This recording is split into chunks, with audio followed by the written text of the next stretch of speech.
ஓம் சிவாய நம. வணக்கம். பஞ்சபூதத்தில் ஆகாயத்தை பற்றி எனக்கு தெரிந்தது.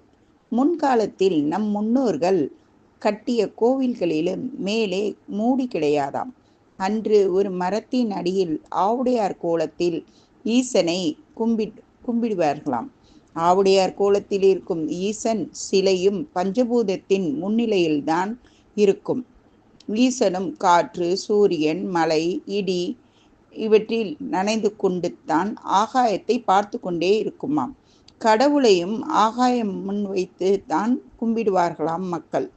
திருமணமும் ஆகாயம் என்ற மாயை சாட்சி வைத்துத்தான் திருமணமும் செய்வார்களாம். அக்காலத்தில் நடந்த நல்லது ஆனாலும் சரி, ஈமச் சடங்கு ஆனாலும் சரி, எல்லாவற்றையும் பஞ்சபூதங்கள் முன்னிலையில் ஆகாயத்தின் சாட்சி வைத்துதான் செய்வார்களாம். ஆகாயம் என்ற மாயை பற்றி கர்மாவும் சாபத்திற்கும் கூட சம்பந்தம் உண்டு என்று முன்னோர்கள் சொல்கின்றனர். நாளை அதை பற்றி பேசுவோம். நன்றி. ஓம் நம சிவாய.